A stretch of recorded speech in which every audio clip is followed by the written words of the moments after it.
You anxiously watch as the cue ball comes to rest. It's not perfect, but it should do. A relatively easy shot, yet your mind is slowly overrun with images of past failures.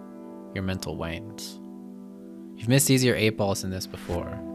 You tell yourself all you have to do is make the ball. You get down. Why is it that some of us tend to miss the money ball so often? What is it that makes it so different from other shots? Other shots that feel of similar difficulty, but also shoulder the burden of decent position on your next ball, which should theoretically make them more difficult. Yet we tend to pocket these harder shots more so than we would the simple 8 ball. This is a scenario I'm all too familiar with, as well as many other players. And this is what I'm going to be discussing in this video.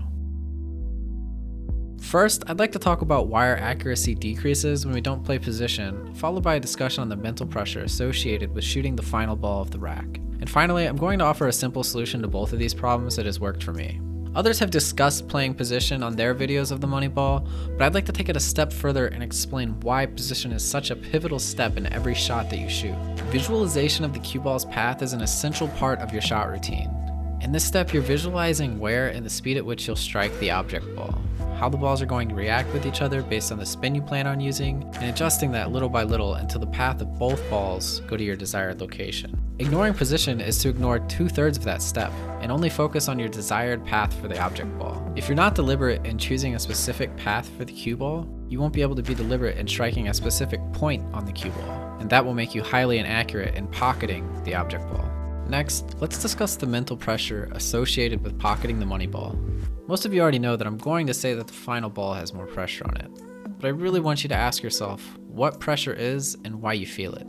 You want to live up to your own expectations. You want to live up to the expectations of your teammates. You want to live up to the expectations of the audience.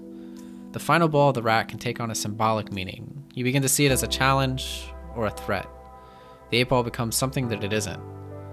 This isn't an 8 ball. It's my countless hours of practice. It's my pride. It's my money. It's an embarrassment. It's a championship. The problem with these thoughts and feelings is that they not only distract our mind from focusing on what is important, but they also manifest themselves physically.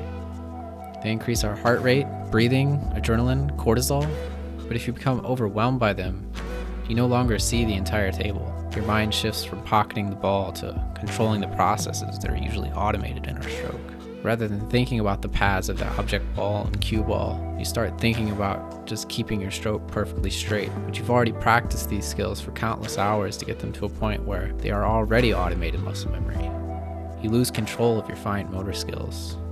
Your accuracy becomes a coin flip, at best. I want you to take a second to try and talk while thinking about the exact placement of your tongue and the different shapes that your lips are making for each sound. This is terribly counterproductive for someone who already speaks fluently. Your speech becomes slowed and slurred. Something that was once automated muscle memory becomes a challenging task. The truth is that the 8 ball is just another ball. There's nothing special about it, and you shouldn't treat it as such. Simply rely on your fundamentals, and trust the hours of practice that you've put into the game. And a good way I found to do that is to just imagine another ball or two on the table and act like the last ball that you're shooting actually isn't the last ball on the table. This slows you down a bit and ensures that you're playing with the same shot routine that you do every other shot. You're now considering position, English, and the way the balls will interact with one another. Not only should this increase your pocketing, but it should help you avoid those unforeseen scratches. The second part of doing this that is beneficial is that it takes a bit of the pressure away from shooting the money ball. You can sort of trick your mind into thinking that it isn't the all-important shot that it once was. And you won't find yourself so worried about pocketing it when you're also playing for position. If you're playing 8 ball, play position on one of your opponent's balls, or play position on a 9 ball. If you're playing 9 ball, play position on the 10 ball. 10 ball, play for the 11.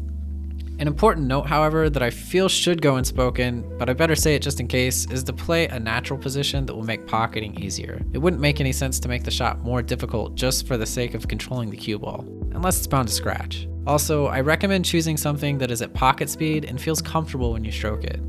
Shooting too slow can feel awkward and can actually increase the difficulty of some shots. I will say that I don't always do this, particularly if the shot is really easy, but this can be really helpful when you aren't feeling completely confident in yourself. Just try it out and let me know if it helps. If it's not your thing, then it's not for you. If you aren't missing the money ball, then there's no sense in changing the way you approach it. But if you're struggling like I used to, this might be a useful tool.